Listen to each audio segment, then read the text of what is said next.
India versus Australia మధ్య జరుగుతున్నటువంటి 4వ టెస్ట్లో ఈరోజు నిజంగా క్రైమ్ థ్రిల్లర్ మూవీ కంటే చాలా అద్భుతంగా సాగింది. ముఖ్యంగా మన తెలుగువారు నితీష్ కుమార్ రెడ్డి సాధించినటువంటి మొదటి సెంచరీ ప్రజలకు ఆకట్టుకునే విధంగా ఉంది. అసలు ఈ సెంచరీ చేసే టైంలో 140 కోట్ల మంది ప్రజలకు చాలా టెన్షన్ పట్టించాడు. ఎందుకంటే అసలు ఆస్ట్రేలియా పన్నిన ఉచ్చులో అది అనూహ్యంగా జరిగిందో లేకపోతే పొరపాటు చేశారో తెలియదు కానీ జస్ప్రీత్ బుమ్రా అలాగే నితీష్ కుమార్ రెడ్డి అనవసరంగా లాస్ట్ బాల్కు టూడి తీయడము, ఆ తర్వాత కమిన్సన్ వచ్చి అప్పటికి నితీష్ కుమార్ రెడ్డి స్కోర్ 99.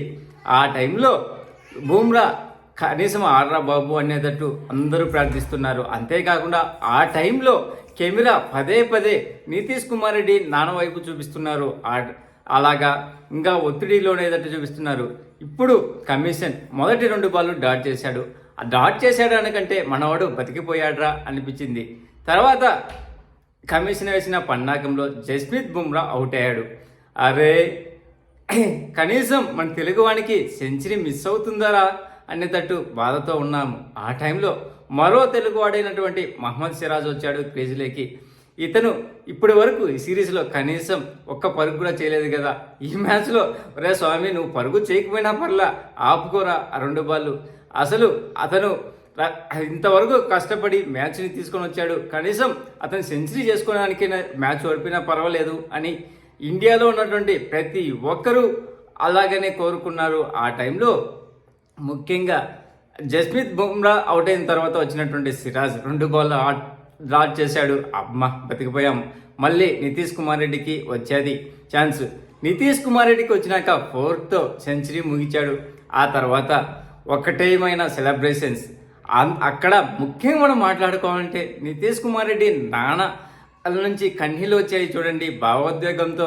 అది నిజంగా మనసుకు చాలా కదిలించేసింది.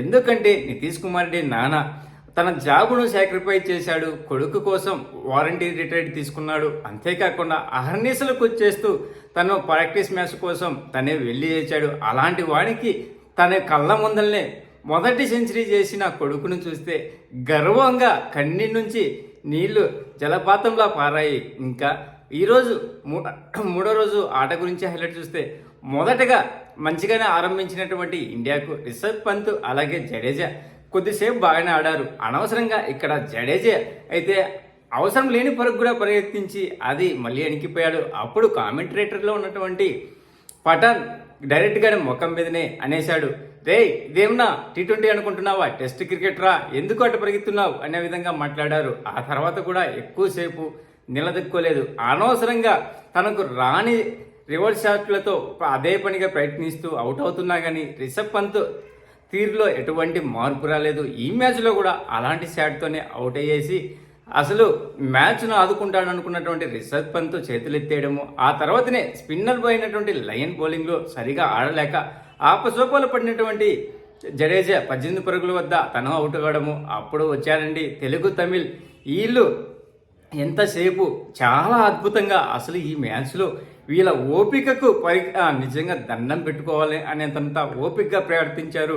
అసలు ఇండియా ఫాలోన్ గండం తప్పించుకుంటుందా అనుకున్న దాన్ని ఫాలోన్ని తప్పించేసి, అంతేకాకుండా 8వ వికెట్కు ఆస్ట్రేలియాలో మెల్బోర్న్లో అలాగే ఓవరాల్గా ఇండియా 8th వికెట్కు సెకండ్ హైయెస్ట్ పార్ట్నర్షిప్ నమోదు చేశారు ఈ తెలుగు తమిళ్ యువ క్రికెటర్లు. అంతేకాకుండా ఈ ఇద్దరు ఆడుతున్నప్పుడు నాకు ఏమనిపించిందంటే గతంలో హనుమాన్ తివారీ అలాగే అశ్విన్ మధ్య వీళ్ళిద్దరూ తెలుగులో ఎంత ఎంకరేజ్ చేసుకుంటూ ఆడారో సేమ్ అలాగే ఈరోజు మ్యాచ్లో వీళ్ళిద్దరూ అలా ఒకరికి ఒకరు ఎంకరేజ్ చేసుకుంటూ ఆడారు. ముఖ్యంగా ఒక పక్క మంచిగానే దాటిగా ఆడుతున్నటువంటి నితీష్ కుమార్ రెడ్డికి, అంతేకాకుండా వాషింగ్టన్ సుందర్ అసలు 38 పరుగుల వరకు కూడా ఒక్క 4 కొట్టకుండా అన్ని సింగిల్తోనే అసలు ఆస్ట్రేలియా బౌలర్లకు రక్తపు కన్నీరు వచ్చించారు. అంతేకాకుండా స్టాక్ కూడా ఒక్కొక్క సమయంలో ఎన్ను నంపితో బాధపడుతూ అలాగే బౌలింగ్ వేశాడు.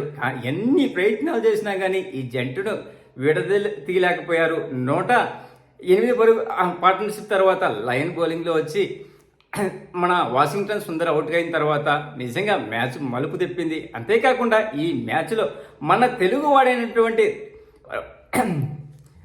నితీష్ కుమార్ రెడ్డి సాధించినటువంటి రికార్డులు ఏంటంటే మొదటగా ఆప్షన్ చేసిన తర్వాత పుష్ప స్టైల్ తగ్గేదేలే అన్నట్టు సెలబ్రేషన్ చేసుకోవడము, ఆ తర్వాత ఇప్పటి వరకు ఆస్ట్రేలియాలో యంగెస్ట్ ప్లేయర్గా సెంచరీ చేసినటువంటి మూడవ వాడిగా చరిత్రకెక్కాడు. మొదటగా సచిన్ టెండూల్కర్ ఉండగా ఆ తర్వాత రిషబ్ పంత్, ఇప్పుడు మన నితీష్ కుమార్ రెడ్డి. ఇంతేకాకుండా ఈ సీజన్లో ట్రావెల్స్ హెడ్ తర్వాత ఎక్కువ పరుగులు చేసిన వాడిలో సెకండ్ ప్లేస్లోకి దూసుకువచ్చాడు నితీష్ కుమార్ రెడ్డి. అంతేకాకుండా ఈ సిరీస్లో ఎక్కువ సిక్స్లు కొట్టిన ఇండియన్గా రికార్డుకి ఎక్కితే, ఓవరాల్గా చూసినా కానీ క్రిస్ గేల్తో కలిసి 11 సిక్స్లు కొట్టిన మొట్టమొదటి వాడిగా రికార్డుకి ఎక్కాడు. అంతేకాకుండా 8వ ప్లేస్లో వచ్చి సెంచరీ చేసినటువంటి మొట్టమొదటి ఇండియన్ ప్లేయర్గా చరిత్ర రికార్డులు రాసుకున్నాడు. అంతేకాకుండా ఇప్పటి వరకు ఆస్ట్రేలియాలో సెంచరీ సాధించినటువంటి 4వ తెలుగు క్రికెటర్గా చరిత్రకెక్కాడు. ఇతని కంటే ముందు మహమ్మద్ అజారుద్దీన్, అలాగే ఈవీఎస్ లక్ష్మణ్, అలాగే ఇంకొక అతను పాతకాలం అతను ఒకతను ఉన్నాడు మన తెలుగువాడు, ఇతను 4వ వాడు. ఓవరాల్గా ఈ మ్యాచ్లో మాత్రము ఇండియా అద్భుతంగానే సాగింది. ఇంకా మనం వెనకబడి ఉన్నాం. రేపు మ్యాచ్ ఎలా సాగుతుంది? నాకైతే ఈ మ్యాచ్ మాత్రం డ్రా అయ్యే స్కోపే ఎక్కువ అన్నట్టు అనిపిస్తుంది. మరి మీకు డ్రా అవుతుందా లేకపోతే విన్ అవుతుందా అనేది కామెంట్ చేయండి ఫ్రెండ్స్. ప్లీజ్ ఫ్రెండ్స్, లైక్ చేస్తే లైక్ చేయండి, కొత్తగా వచ్చిన వాళ్ళు సబ్స్క్రైబ్ చేయండి. Thank you. Signing off your Mahindra.